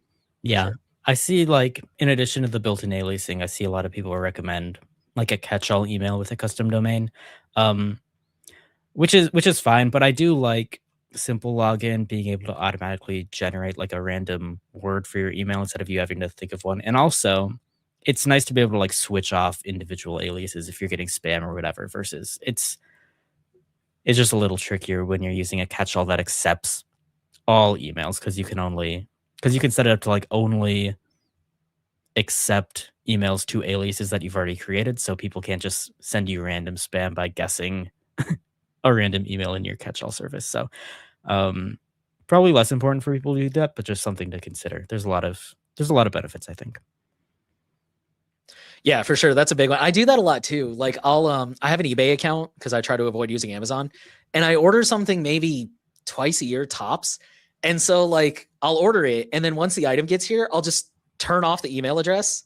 So that way I don't keep getting the follow-up spam of like, oh, we're having a sale. We're having this, we're having, I'm just like, just shut up and go away until the next time I'm ready to order. And yeah, it's amazing. It's awesome. I'll pull up Okay. Fizzle One's comment here just because it's related to this discussion right now. Oh, it's a big comment now. I'm covered up on the screen. I'll fix that. Basically, it's talking about using different emails and passwords for each account. What about a recommendation for different phone numbers? And yeah, that is a tricky problem.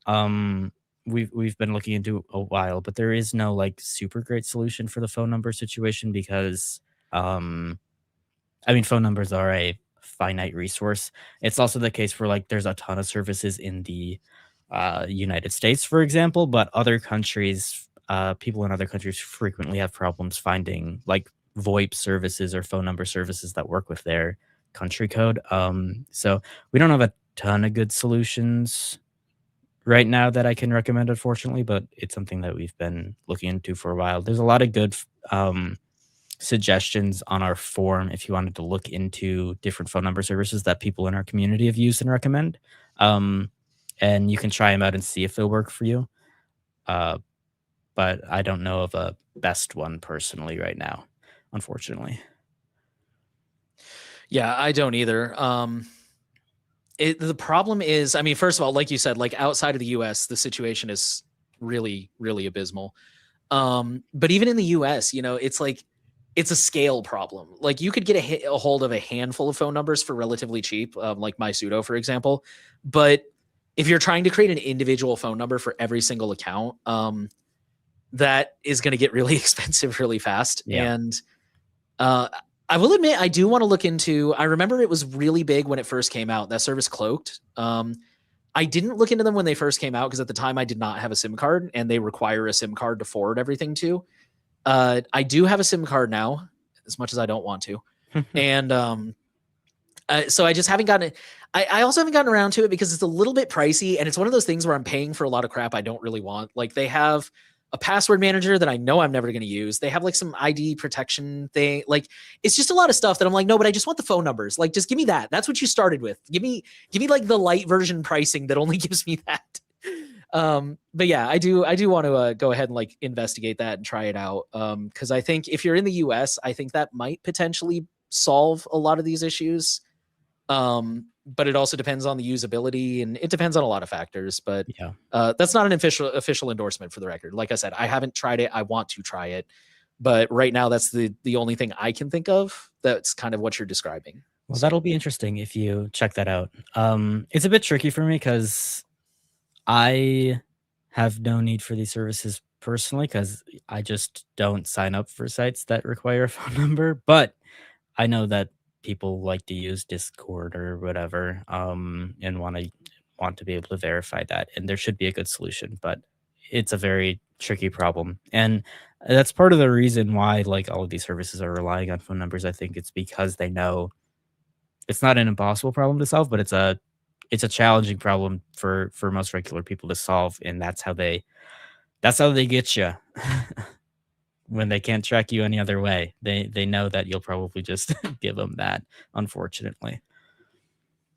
no, I'm with you. I try to use services that don't require a phone number, but every once in a while, man. And yeah, Yeah.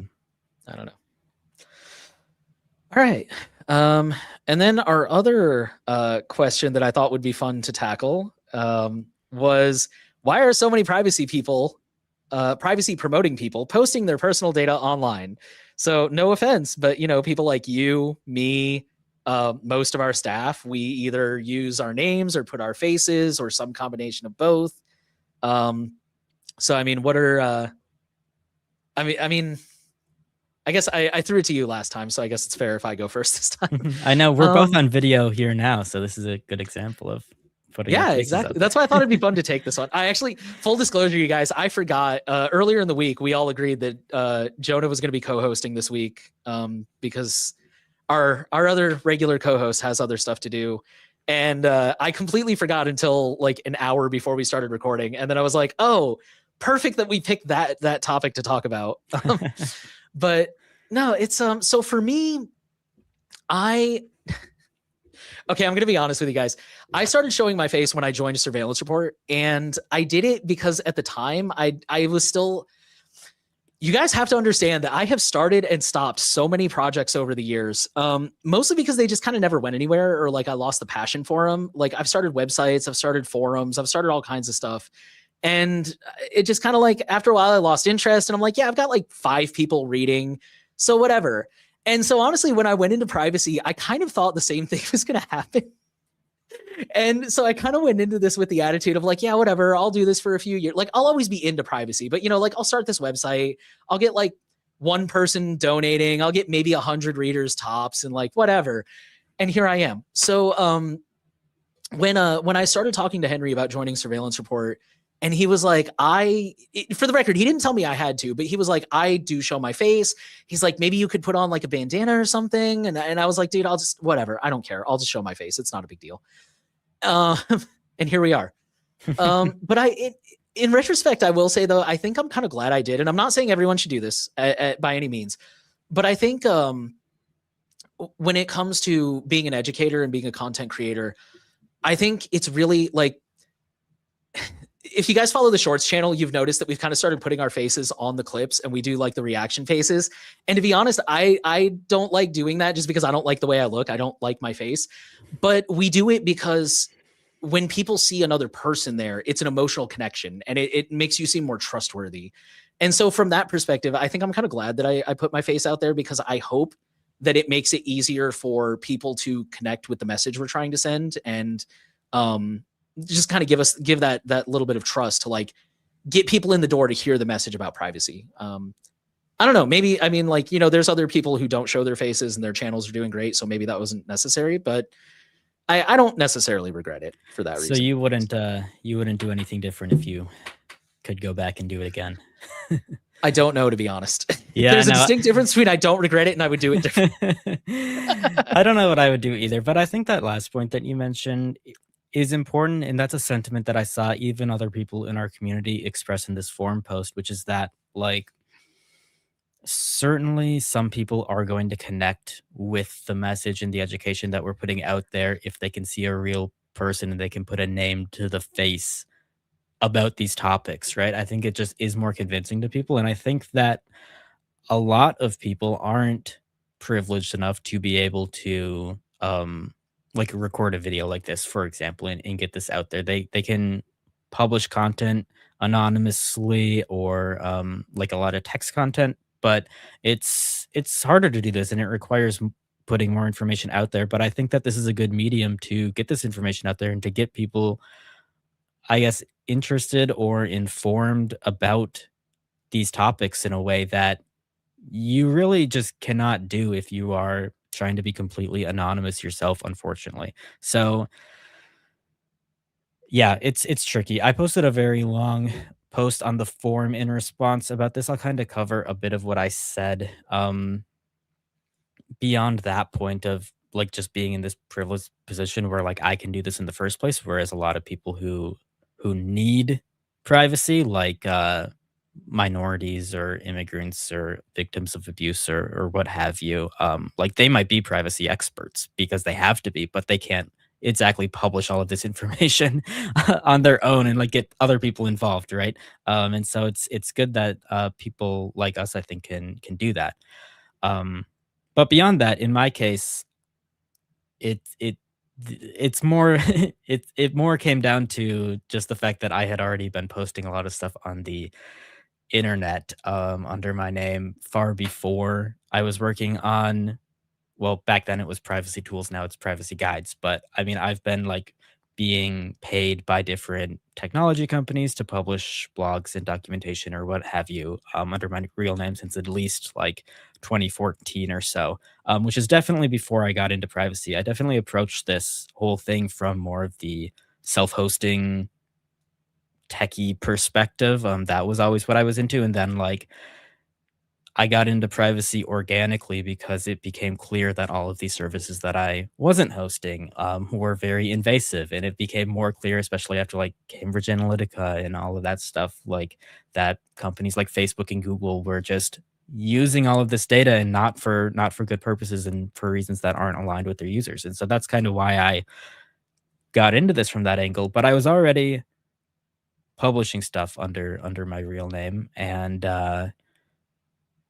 so I just continued to do that. So it was just kind of a natural thing, and I think something that I said in my post is that I think a lot of people in a situation like mine kind of approach privacy probably from a similar approach, where they were around for quite a while longer before they got into privacy. People like Naomi Brockwell, I know, does a lot of privacy content now, but I believe they were doing a lot of like cryptocurrency based content and other tech content before she started posting a lot of privacy stuff. I know that Carrie Parker from the Firewalls Don't Stop Dragons podcast. He had like published a book and was doing this podcast. He actually chimed in on the forum thread as well. So if you want to read all of his thoughts, you can check that out. But like he was posting about security and kind of already had a brand, and so when he started posting about privacy, it just was natural to continue using that. And I think that that's kind of the boat that a lot of people are in versus even people on our team, like Freya, who I mentioned earlier, publishing news. I know that they uh, created like this whole identity specifically for privacy guides. And so like I think people who are getting into it now, or for people who like are publishing privacy or getting into privacy right off the bat, I think that they tend to um have protected that information better. Whereas the cat was already out of the bag in my in my situation before I was super concerned about privacy. So unfortunately, that was kind of my only option. I didn't really want to start over because I thought if I already have somewhat of a platform, I might as well use it to spread this privacy information. And so it kind of worked out. Yeah, I just want to add on to that. I think a lot of people confuse privacy and anonymity, and Yeah. it's funny. It's funny because one of the podcasts I listen to, the host is very, very nice but very chatty woman, and she said on an episode I listened to recently, she's like, "You guys think you know everything about me because," and this wasn't like a privacy podcast, it's totally unrelated, but she's like, "You guys probably think you know everything about me because I'm such an open book, but there's a lot I don't tell you guys." And honestly, that's how I feel about myself because I'm also like very chatty and I'm very much an open book, but there's still a lot I don't share. Yeah. And it's, I think a lot of people see us like they see our faces here and they see like names there and they're just like, oh, these guys don't have privacy. And it's like, no, we're still controlling what we share with you guys. And these are things we're choosing to share. And also, I appreciate everyone who always inevitably swoops in and goes, Nate's not his real name, right? He's very open about that.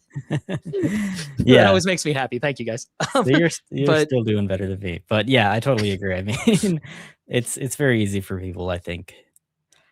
All sorts of content creators talk about this where people develop these parasocial relationships. But yeah, if I really don't want you to know something, it's that's a different situation.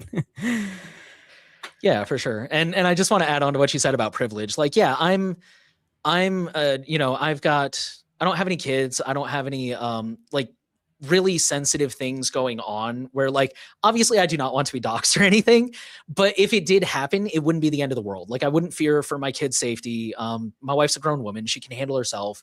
We're both born and raised in the US. We're not in any kind of sensitive situation where it's like, oh, this could get really bad, really any worse than it would for anyone else. And so it's kind of having that privilege of like, again, not to be too political, but like I've heard it compared to some people where like I've heard some people say like, oh, I live in a red state, but I have a pride flag in my yard because I live alone. I don't care. Come after me. If I had loved ones, I probably wouldn't be so bold.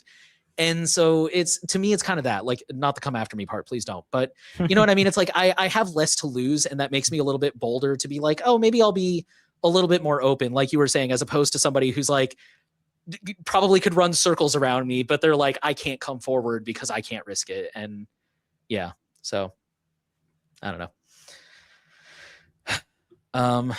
I think that's all I had on that one. So I guess we'll roll into some questions here. Unfortunately, we did not get any questions on our forum post this week. We kind of haven't been for the last couple weeks, I think, but I think it's good that we have the StreamYard chat now. I think a lot of people have moved there, so a lot of I was about to say the chat is super active, which I am so here for, and I'm so happy. I went back a little bit. This was one we kind of blew past, but I think it's pretty cool. Fizzle asked, what do we think about the lack of privacy projects that accept Monero? And if privacy projects won't accept it, how can we expect regular companies to ever accept crypto? Do you have any thoughts on that? Yeah, that is, it is tricky, but I do think Monero has made a pretty good inroads in a lot of respects here. I can't think of a lot of projects that accept cryptocurrency but don't accept Monero. I mean, there are a few, but typically, especially privacy projects, they will accept both. whereas the ones that don't accept Monero don't use cryptocurrency at all, which I think is a totally separate issue to solve, right? If you're already accepting cryptocurrency, adding on Monero, I think is not a huge challenge for a lot of these organizations, and I think they can consider it. Whereas like getting an organization to adopt cryptocurrency when they don't accept anything at all is challenging. But there are so many tools that are built into like BTC Pay server or whatever other merchant tools that people are using where you can accept Monero. And I mean, you can even, if you're a business, you can convert it instantly to whatever cryptocurrency or to USD that you want. So uh, there shouldn't really be much stopping people from accepting it. But yeah, if you know of any like specific examples, I'd be interested to know what you run into. But I think that that's the main differentiator that I see. But it feels to me, just based on looking at like the whole privacy ecosystem, it seems to be one of the more popular cryptocurrencies to accept. Certainly. I don't know. What do you think?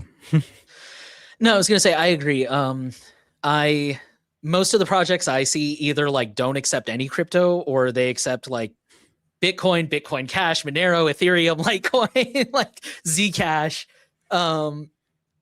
Occasionally I'll see some that's like just Bitcoin or something, but it's pretty rare, especially in the privacy community specifically. Yeah. If I had to guess, I would say probably overall adoption. I think probably the big thing holding it back would be support, in the sense that like I can hop on Coinbase, crypto.com, any of these mainstream cryptocurrencies, FTX doesn't exist anymore. Whatever replaced FTX, I can hop on any of them and I can buy Bitcoin, right? And I can cash it out. Getting Monero is kind of a chore, to be That's totally true. honest. Yeah. Unless you're going to do like, I guess you made a really good point about like, you can do conversions, right? Like you could always buy Bitcoin and convert it to Monero in several different ways. And so I think,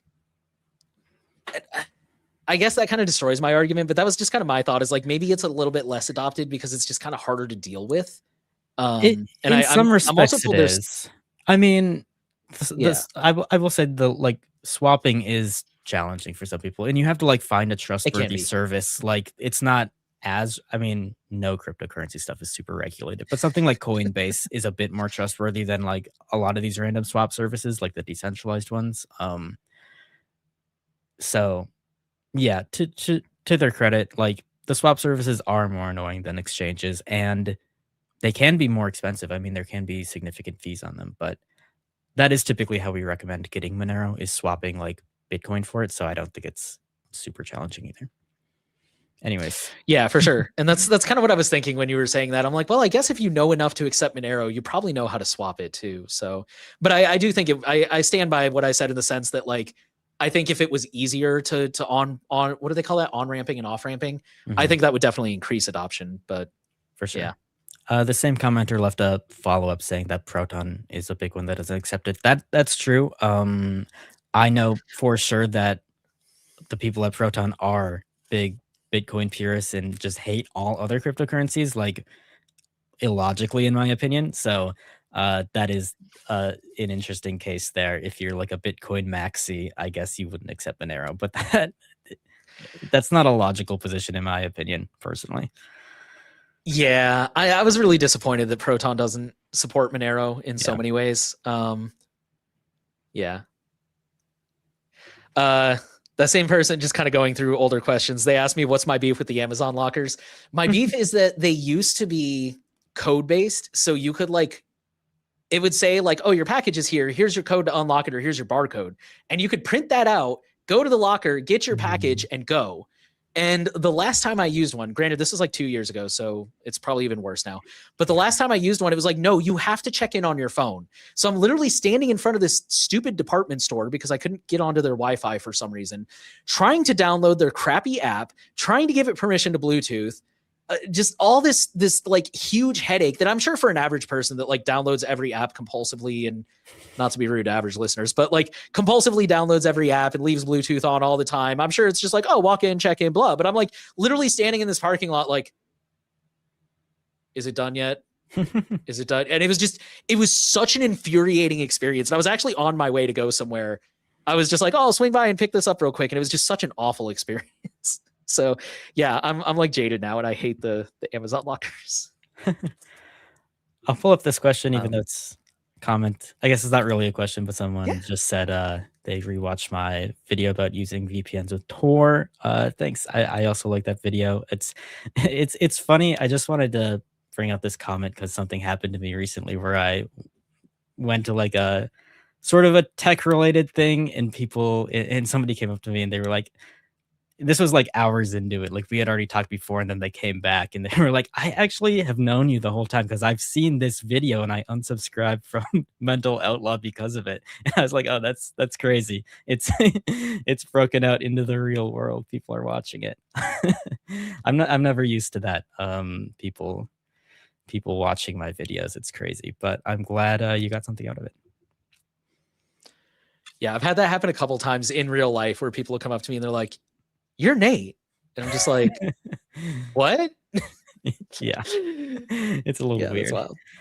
It's so weird. Like, it's great. I appreciate it, but it's also just kind of like what's happening right now. Also kind of off topic, but I do want to that same person, when I said I'm a minimalist, he's like, look at all this stuff behind you. I want to defend minimalism because minimalism is not about having the fewest things. It's about being intentional with the things that you bring into your life. I have read every one of those books, and to be fair, I don't mess with the Pine phone too much, but I try to every few months. Every few months I circle back to it and I'm like, how is this thing doing? So yeah, I just wanted to defend myself real quick and like, no, of course I have things. I have a watch, but it's, it's about being intentional. So yeah. Oh, here's a good one. What do we think about iOS and the Apple ecosystem as a privacy stack for someone with a threat model of escaping surveillance capitalism? And just for context, they said, in other words, is a graphene OS device really the end all be all for decent privacy? Um, I mean, yeah, to me, iOS is certainly like one of the best options out of the whole mobile phone ecosystem, but I'm not a huge fan of mobile phones in general. Overall, I think that all of them are kind of privacy nightmares and they're all going to contribute to this problem. I almost think of this as like iOS is kind of a good ecosystem and privacy stack for someone who like wants to exist in the surveillance capitalism world, as privately as possible, which I think is a lot of people because a lot of people don't wanna give up a lot of, social networks, like even Instagram, for example, and it's like, okay, you can make some incremental improvements, by switching to an iPhone, you're gonna have much better security, you're gonna have better permission controls generally, so you can control kind of what these apps are accessing, but, like, it's a very good platform for using these invasive apps, and the apps are still gonna be very invasive, um, unfortunately. So, like, within the surveillance capitalism society that we live in, I think it's a good choice, but, like, if you want to completely remove yourself from all of that stuff, I don't know if it's the ideal platform. I don't think any mobile phone really is. Because even Graphene OS, for example, you can certainly use it without Google services, and that's fine. And that it is definitely like the best possible option for the mobile ecosystem if you use a phone with Graphene OS without Google Play services. But if you're gonna load up Google Play services, even with their sandbox solution, which is certainly far more private, I mean, far more secure than a typical Android phone, it doesn't really have massive privacy benefits. All of these apps are still interacting with like Google Play, and you're still getting your apps from Google Play, and all of these services are working. And that's kind of the intent of it, is for people who like want more security, but also don't care enough about privacy or can't for whatever reason switch away from the Google ecosystem. But it's just the most secure way to use the Google ecosystem if you have that installed, and that is still a privacy problem. And so I love that Graphene OS like gives you the option to not do that, but uh yeah, if you use Graphene OS with Google Play services and you use all of these apps, I honestly I do think you're worse off from a privacy perspective, just from that angle compared to probably compared to iOS, not much worse off, but I just can't justify using Google Play services for any of this stuff.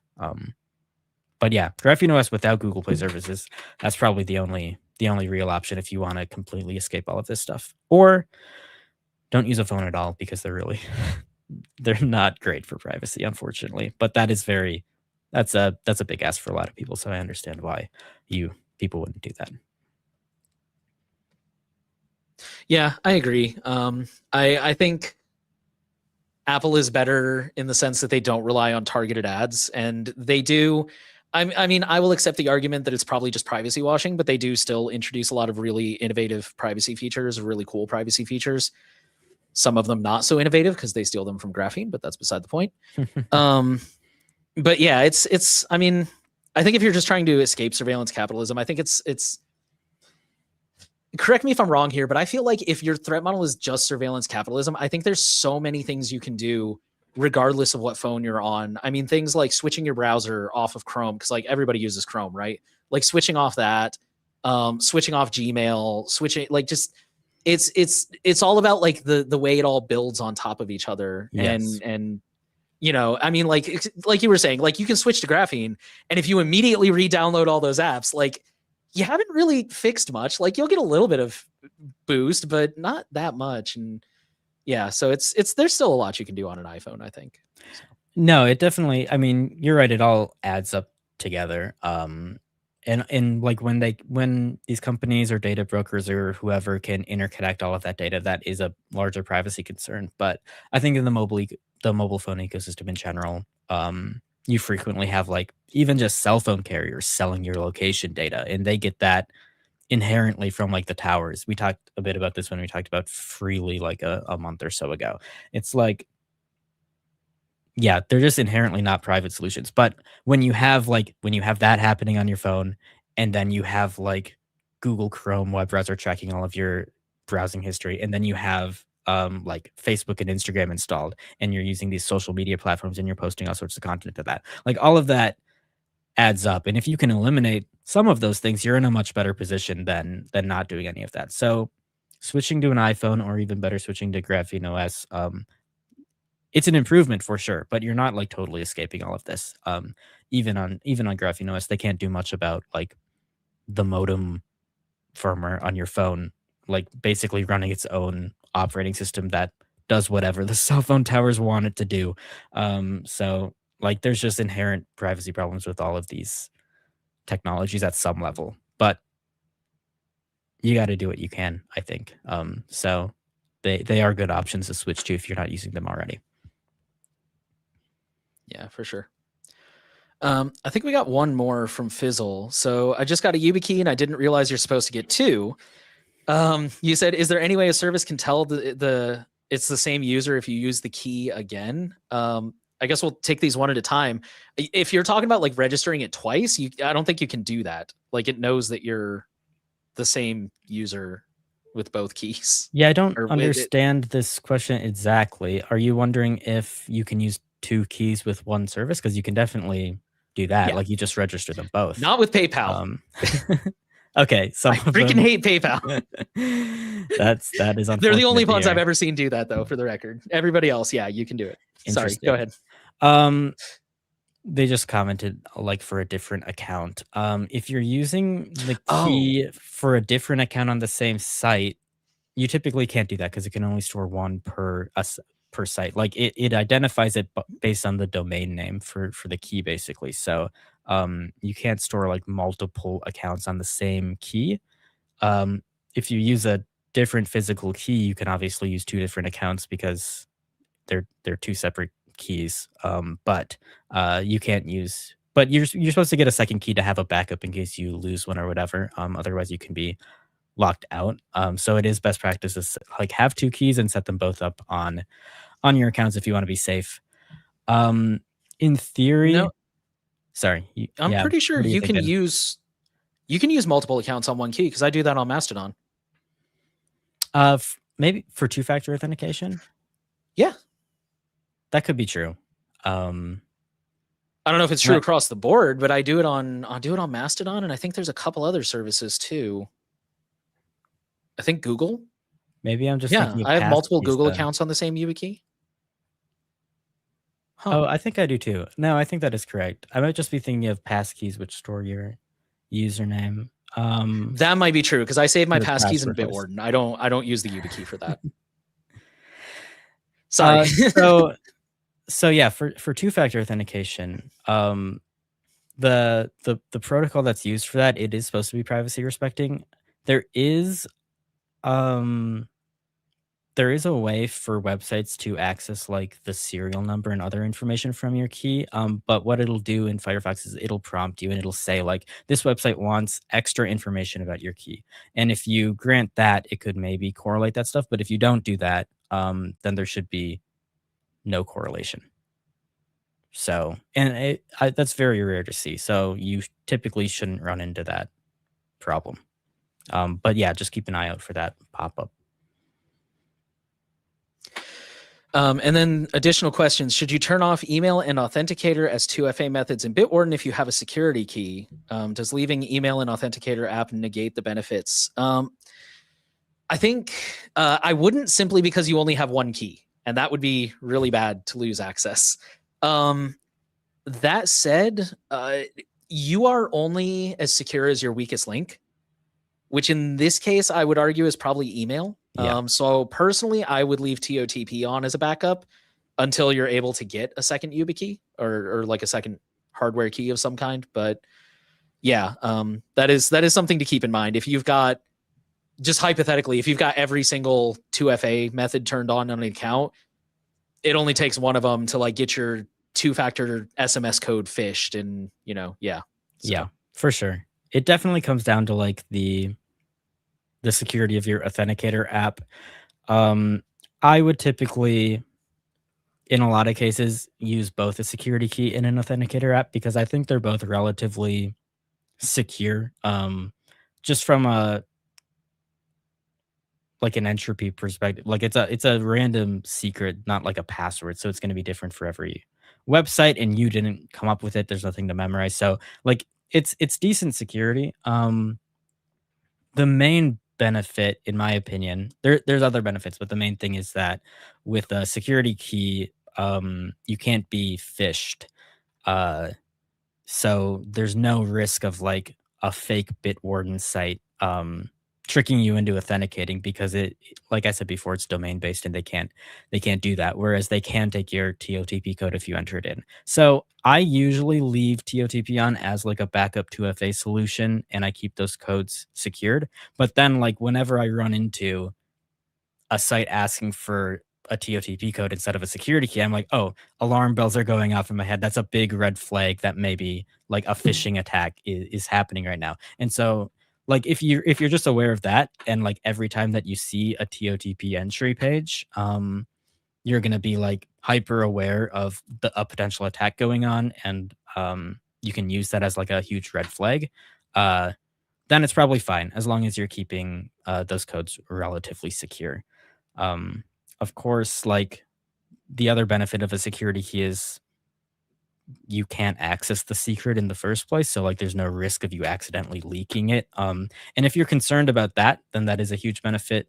That might make you want to reconsider using a TOTP code. But if you're not super concerned about that possibility, I would say it's probably fine to use both.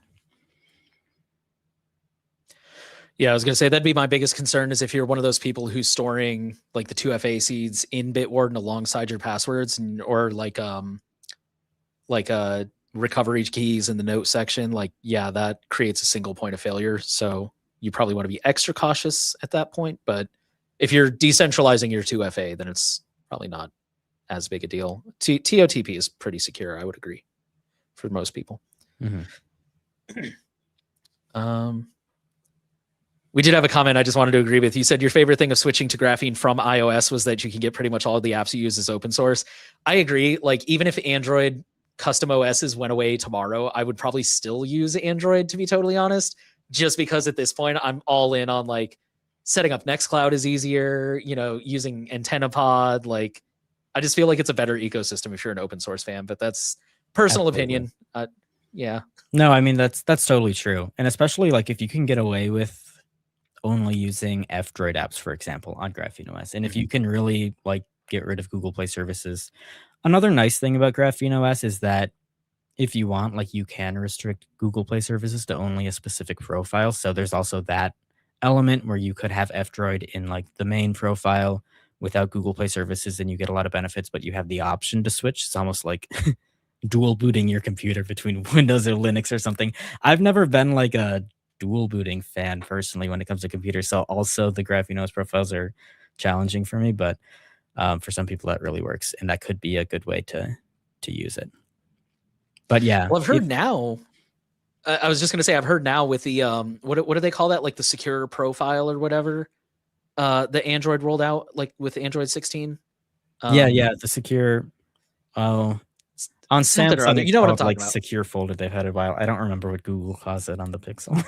Private. But either space, way, I've heard now space. since they've rolled that out. Yeah, that's it. Private space. Yes, thank someone you. else said that too. Yeah. Now that they've rolled that out, I've heard that you can even install the Google services in that. And so it's almost like a better version of the work profile That's true. shelter. It should be. I mean, I think it functions exactly the same as the work profile. And I do know you can do that on work profiles on Graphene OS now. So I would imagine that's true. And that would be a really nice way to do it. So yeah, something to consider if you're a Graphene really user. Convenient. I will also say as a longtime dual booter, the only reason I really like dual booting is because then it's just one less computer to carry around. But other than that, I agree with you. It's right now I have 2 computers and it is really nice to just like Windows is here and I'm doing my video editing and then Cubes is here and I could just like reply to whatever. That is really nice. Yeah, I'm definitely more of a 2 computer person, but I realize most people probably can't do that. I mean, like I said, when you're traveling, it sucks, but yeah. And then I guess real quick, we got one last question. This person uses PayPal and Klarna so that they don't have to use debit card details since crypto is not universally accepted. How do we feel about that from a privacy perspective? I'm not familiar with what PayPal shares with merchants off the top of my head, so I would wonder about that. I don't think it's like as private as something like virtual card numbers, for example. Or like Apple Pay or something. But I'm actually not totally sure off the top of my head. The obvious like the counterpoint to this is it really depends on like what you're concerned about, because yeah, if I'd have to do more research into PayPal to see if they do like truly separate this data so like merchants can't correlate your data. I'm not saying they do that, but they might. But even if they do that, like you're still giving all of your purchase history to PayPal themselves basically. And PayPal is probably not the most trustworthy tech company that I would entrust all of that information to. It's just like another layer that's collecting all of your transaction data on top of your bank, which may or may not already be not the ideal privacy situation. So yeah, so it's tricky. I would say from a security perspective, I would probably use something like PayPal if I was like a debit card only type of person, just since you mentioned debit cards, because debit card security is not fantastic. But since I am a big credit card user, I prefer to just use my credit card on sites rather than going through another like third party solution like PayPal personally. Yeah, that was kind of my thought. Is I could see this as more of a security thing, kind of like using Apple Pay in the first place, because then you're getting, well, I guess Apple Pay also offers a little bit more privacy than a debit card potentially, but it's a way to avoid getting like your card number stolen or something potentially. But yeah, I can't imagine PayPal is the most private, if nothing else, for the reason you said, that it's sharing all your transaction history with them. So yeah, and again, I'm really not sure what information PayPal like shares with merchants and if that can be used to track you. But if you want to know the answer and you want to remind me, you could always ask on our forum, and then I'll look into it and post a reply later, because I'm kind of curious. But I might not do that if no one asks. Mood. Okay, that was all our questions this week. So all the updates from this episode will be shared on the blog every week. Well, so every episode, not just this one, will be shared on the blog every week. So sign up for the newsletter or subscribe in your favorite RSS reader if you want to stay tuned. And as a bonus, I think I've mentioned this a couple times, we've actually started sending the newsletter out right when the episode starts. So that also acts as a really good reminder that like, hey, the episode's starting, let me tune in.